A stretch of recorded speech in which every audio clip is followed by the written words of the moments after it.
Hi, friends.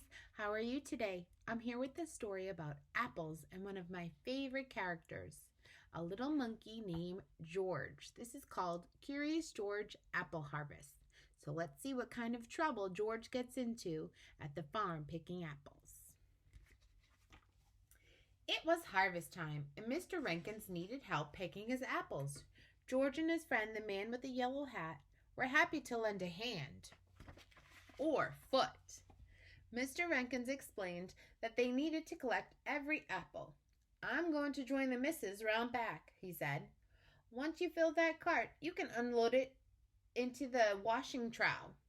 Mr. Rankins took his cart full of apples to the barn and dumped them into the water. It must be their bath time, George thought. There's George helping pick the apples with his feet. So silly. And this is the trough. This is where the apples get washed. George climbed up the branches, collected the shiny red apples in his friend's hat, and put them into the cart. What fun! High up in the tree, he saw Jumpy Squirrel picking apples too.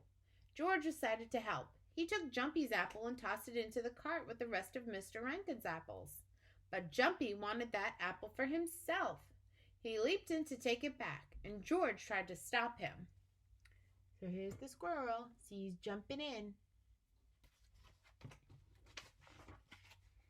"Easy now, George.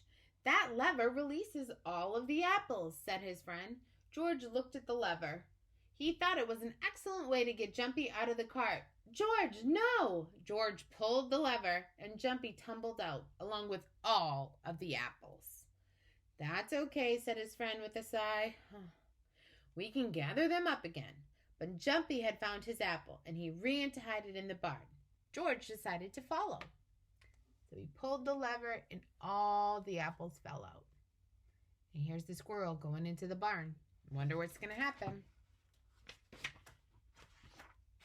George looked around the inside of the barn in wonder. There were all sorts of things to climb on and swing from. It must be some kind of monkey playground. But George was not here to play. He had to get that apple from Jumpy.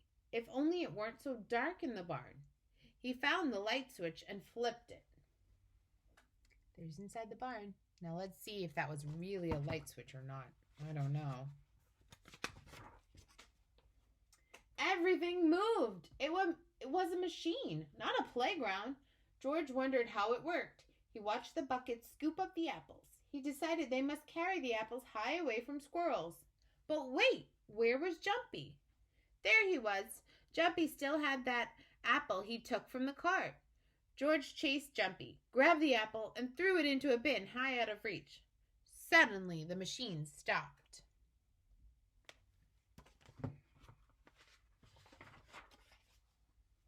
George found a button and pushed. The machine started again. This time, all of the parts started working, including the moving belt. But when he looked up, he saw all of the Rankins' beautiful apples being chopped to bits. The chopped up apples dropped into a giant barrel, and the lid was lowered tightly on top of them. Too tightly. Liquid began to pour out of the barrel. What a mess! George had an idea. He ran up and put his mouth onto the liquid. It tasted good. A lot like apples. But there was too much of it. Luckily, he saw some empty containers. Uh-oh. What do you think is going to happen? George scrambled to put the containers on the moving belt fast enough to catch the liquid. Then he looked down at the end of the belt and saw the containers falling onto the floor. Uh-oh. George ran to catch them. Then he needed to stop the machine. So it's apple juice. Soon he had filled all of the containers, but the golden liquid continued to pour out. He looked around for another container and saw a big pair of rubber boots. As the last boot was filled, the liquid stopped pouring out and the machine stopped. Whew! The farmers and George's friend appeared in the doorway. "Well, I'll be," Mr. Rankins exclaimed. George froze. The Rankinses would surely be upset that he ruined all of their apples. "George!" Mrs. Rankins rushed up to him. "You've done a fantastic job. All that cider cider already pressed and bottled. Thank you. So they were making apple cider. This is some machine, said the man with the yellow hat. See, the apples are washed here, Mrs. Rankins explained.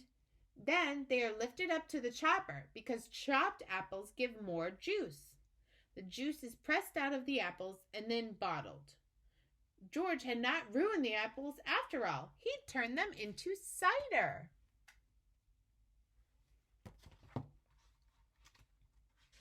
So he didn't ruin anything, right?